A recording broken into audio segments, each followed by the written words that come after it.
What up, ladies and gentlemen? You're now tuned in to another episode of the Duckhouse Show. Yeah, it's raining. I'm sitting outside, but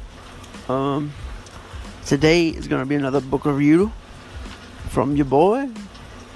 So first of all, I want to give a shout out to Riley Rose Frazier and Mental Vision Show. So yeah, and shout out to all my other listeners as well. Thanks to all y'all for listening to the podcast. For everybody who listens, thank you. So I know I said this in my last podcast, but I'm trying to give this dude much love because he's coming out with a badass game very, very soon called Circus Master's Revenge.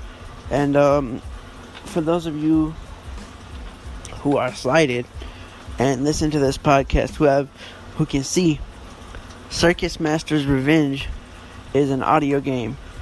And what an audio game is basically, it is a game that has no videos, no graphics, you can't see it.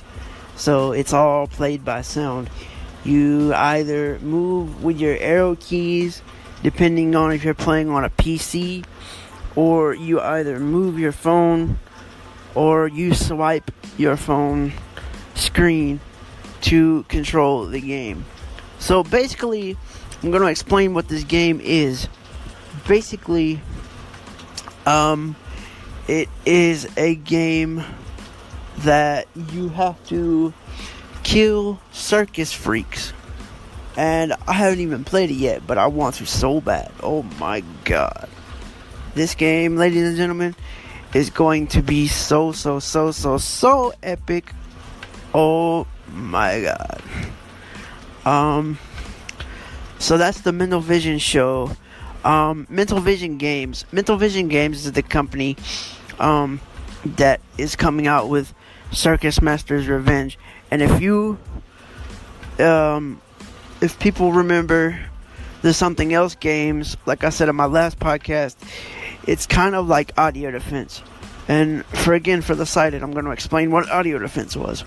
Audio Defense was a zombie shooter. It was a zombie shooter, and basically what you did was you had to go through these challenges made by this evil bastard, ironically named Dr. Bastard. But so, and it had endless mode, which Circus Master's Revenge is gonna have endless mode, which again is totally badass. I love it. But yeah, another shout out I want to give a shout out to is Riley Rose Frazier. She is a gaming accessibility gaming advocate. You can find her podcast the letter A 4G. Oh, okay. The letter A, the number 4G podcast. That's A, the letter, 4, the number, G, the letter, and then the word podcast. So check those two podcasts out, ladies and gentlemen. And so all my blind friends and blind gamers, look out for Circus Master's Revenge coming soon. It's gonna be awesome, guys. I love it. It's gonna be fucking awesome. Yeah. But anyways, enough of that. On to the review. I'll be back in a second.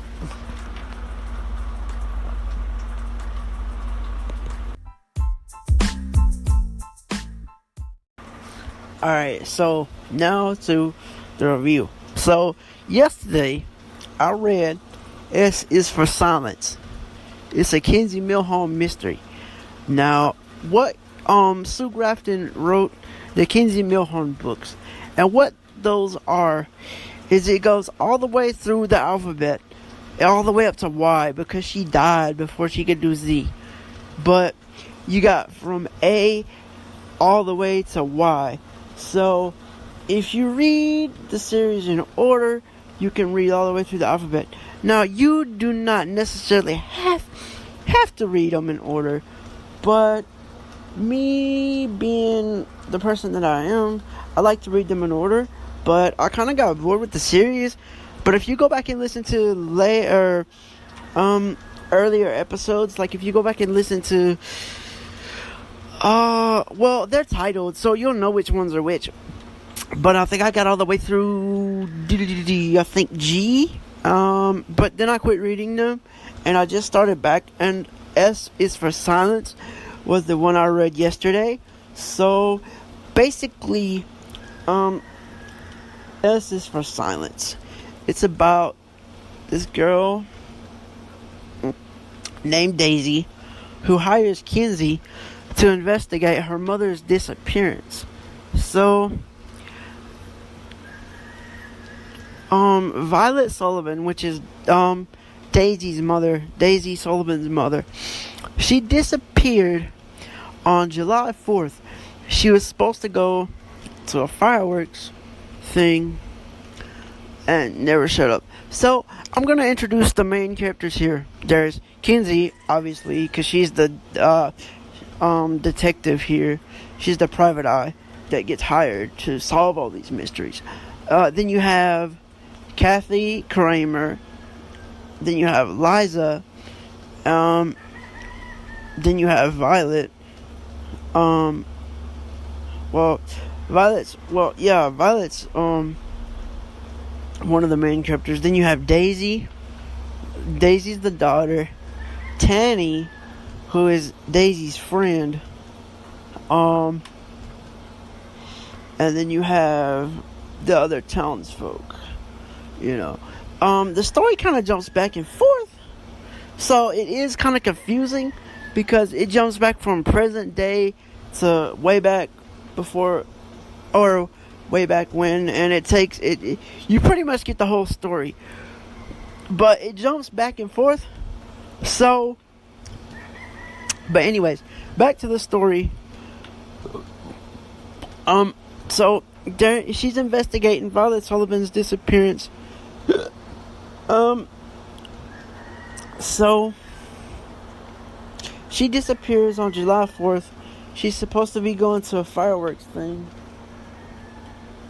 but she never shows. And so, they start digging up evidence, and so apparently the night before the fireworks, Riley wow, okay, obviously my mind is somewhere else, but Violet and Foley, which is Violet's husband, they get into a fight, and he ends up ripping the curtains off the wall, her favorite pair of curtains, and she's like, "Oh, you son of a bitch, you ripped all my curtains off the wall, you bastard, I hate you," but anywho, so a police report's made. Kinsey talks to the sheriff at the time. She talks to Chet. Chet Kramer is Kathy Kramer's father, and Liza and Violet were friends, and Kathy and Violet were friends. Not Violet. Kathy and Liza were friends. So the investigation goes on for a while.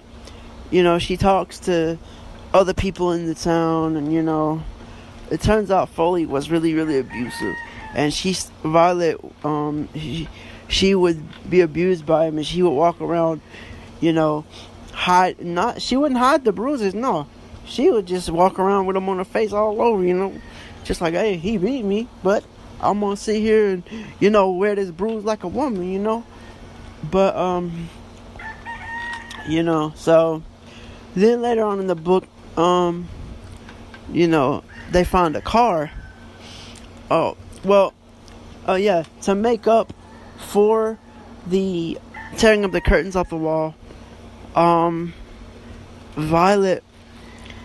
Okay, I'm gonna go back. So Violet walks in a Chevy dealer and Chet Kramer's Chevy dealer, and she sees this Bel Air Chevy, and she's like, "Ooh, I like this car.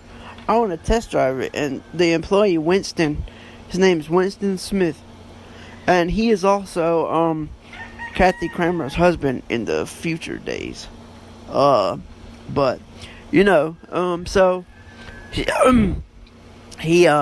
he walks in, or she walks in there, and he's like, "Well, ma'am, I can't let you test drive this car because the boss is not here." She's like, "Oh, come on, man.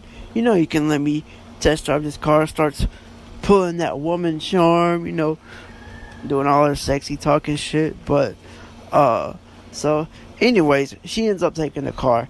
So, Chet gets back, and he's like, she pulls in, and, he looks at the odometer, not the odometer, but it's the odometer, I think. What calculates the miles? But anyways, he looks at it and he's like, "You put 257 miles on this car." And she's like, "Yeah, I know." And he's pissed. So he takes her into the office. He's like, "Do you realize you put 257 miles on the car? Where the fuck did you go?" So, anyways, Winston ends up getting fired. But the weird thing is, he ends up getting rehired because, and so yeah, oh yeah, and then in one part of the book, Kenzie ends up getting her tire slashed. It's just a really good book, all the way around. And towards the end, it gets pretty bad, ladies and gentlemen.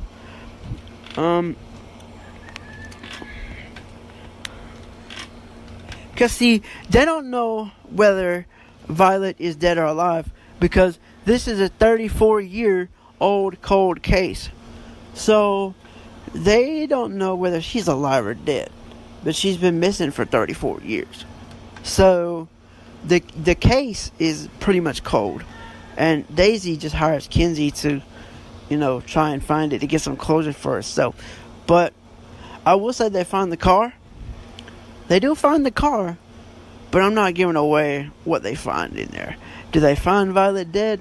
Do they find her alive? Who knows? You're going to have to read the book to find out. So, I hope you've enjoyed this podcast, ladies and gentlemen. I will see you guys in the next episode. Peace.